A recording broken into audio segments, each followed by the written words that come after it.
Welcome back everyone to Pontos, Fathom, Hobbies. This is Season 9, Episode 2 of our exploration of old D&D and chainmail rules from medieval miniatures.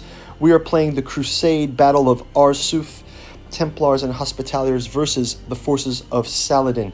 Doing a quick flyover of the battlefield and then we will jump into gameplay. Thank you for watching.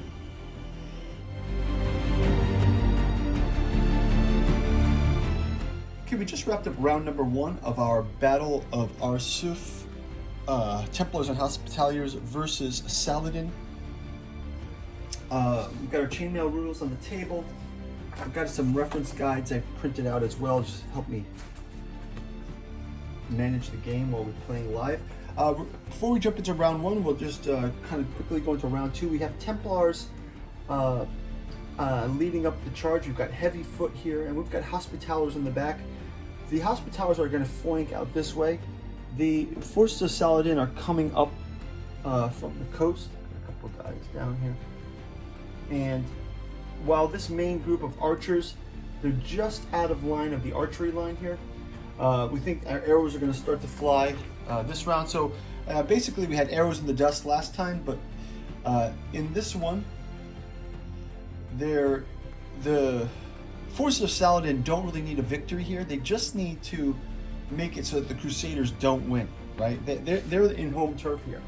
So all they need to do is exhaust, break the cohesion of the Crusader forces. And the Crusaders are also advancing here, so the attack's going to come in earnest. We've done movements of both troops last round, so we're going to have the first attacks this round. We're going to try to have the Hospitaliers, like I mentioned, prepare for being flanked, and our archers are also going to be preparing for the forces to first cross this line. So we've got King Richard's army pressing forward. We've got Saladin's army disciplined, ready to go, and we will jump into round 2 gameplay. First, we'll have a quick word from this channel's sponsor, and we'll see you on the other side. If you'd like to support our channel, we've got a bookstore link down in the description where you can check out our newest offering, the 2-volume Beatles Aeon, Esoteric and Occult Currents in the Beatles Area. Volume 1, Sun, Here It Comes. Volume 2, Where Nothing Is Real by Giuseppe Balsamo. You can check out our Alchemical Courtship in the Dreamlands, each volume taking place in one of Lovecraft's dreamland cities like Celophaeus, Dalathaline, Las Carcosa. Volume 7, The Freefall, Forgetting, and Distant Gravity Part 1 against Azathoth. We've got the Dirges of the Alabaster Kings, as well as the Lost Cypria and our Artificial Psychology of Desiring Machine in Omnibus Edition.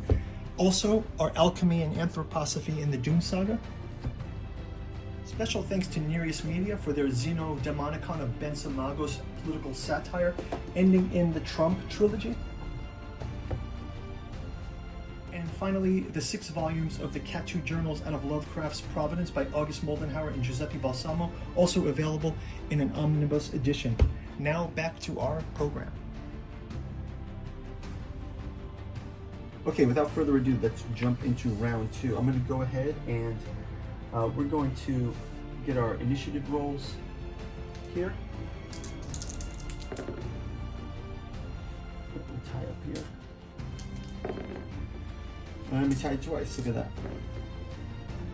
Okay, so we're going to have the forces of the Templars going first here. Let's have them begin their advancements. Let's go ahead and we'll have these four guys go into this range here. 6.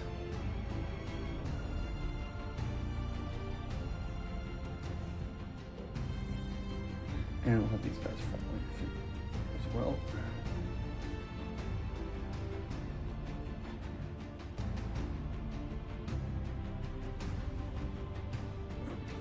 I guess we can just put these out here just so we have it. We'll also go back and get our Templar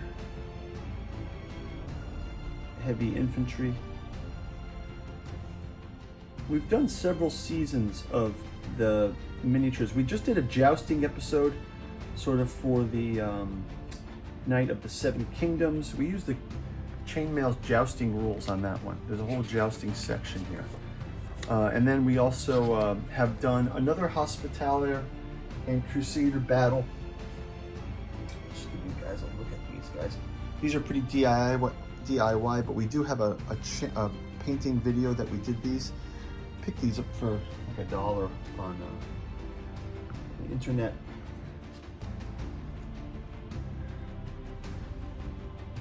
I was thinking about the idea of, you know, if you were to want to get into this hobby, there's so many great games out there. There's Warhammer out there. We still haven't played Warhammer, but I'm a big Song of Ice and Fire player.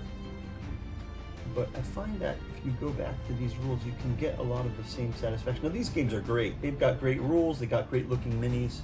Obviously, there's a reason why these are popular games. But if you just like the tabletop action, there's no reason why you can't just get this started up on the cheap. By the way, we do have, probably at this point, 20-something battle reports of Song of Ice and Fire out on the channel, if you guys want to go check those out. And I'm also trying to get into Hail Caesar.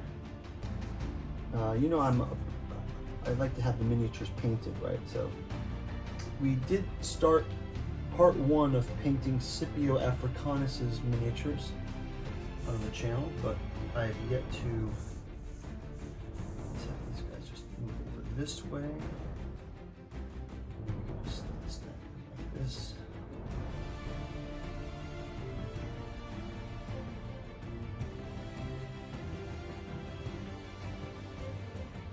Maybe I'll have these march forward. These will march forward first, and they can move over. We can make a decision later.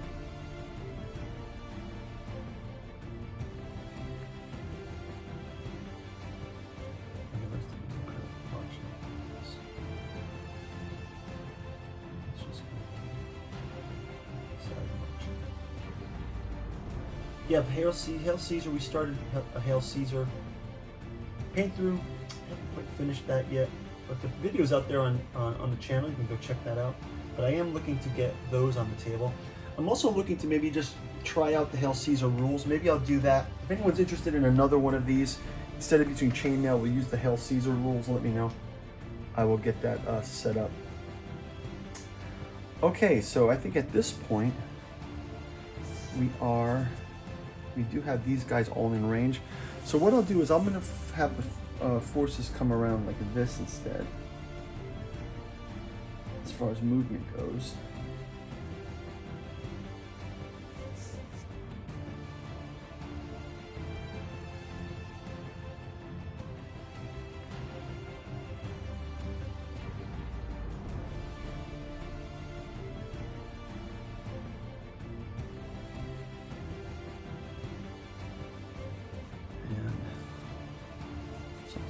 These.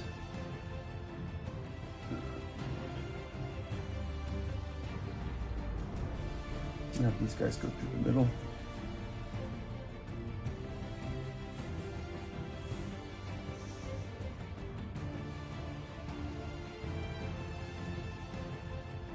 We'll leave these guys behind. We'll have these guys come up behind as well. Go this way.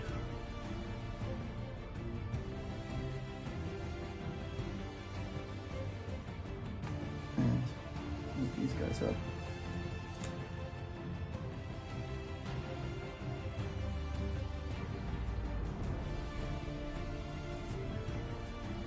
And we can move this up.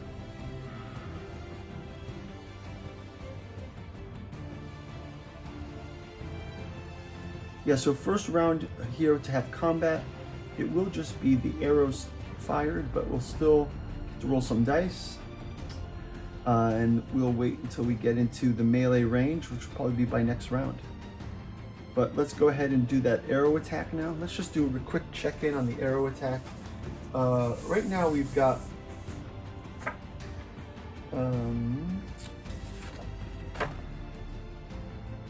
the archers. They've got a missile range of 18, and they're gonna do 2d6. Okay. Just do a quick rule check here on missile weapons.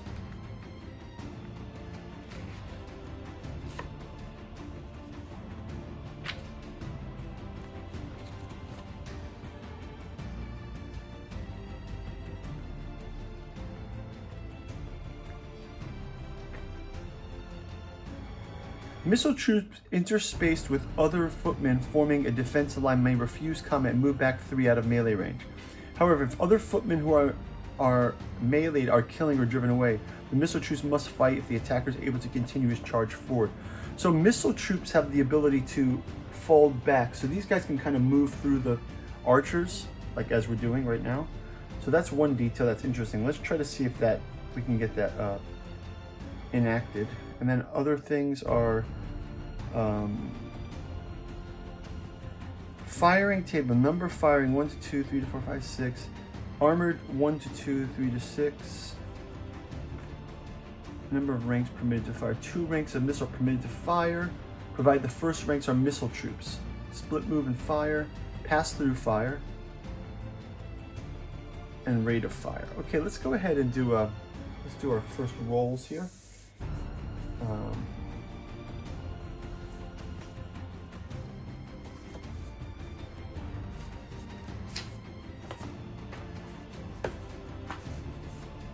Use this combat table here. Got on the table.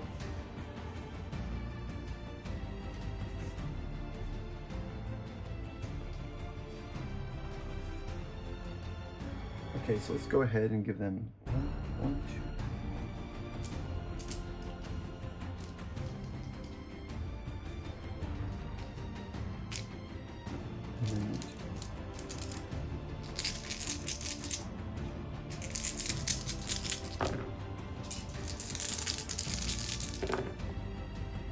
Okay, I'm gonna get 3 hits here. So just go 1, 2, 3. Got our first casualties of the Templars taken out by these arrows. So leave this one back over here. So our first casualties of the day, Templars, put them off the board here. And we don't have any follow-up for our Templars attacking. So that's going to wrap it up for this round. But next round, we will be getting into some combat. I think we'll start seeing head-on combat, head-to-head here. We'll get another volley fire next round. And then these troops are coming out. I think we'll have to move these Hospitaliers against this flanking force here. Okay, guys, thanks for watching. We'll see you in round number 3. Bye-bye.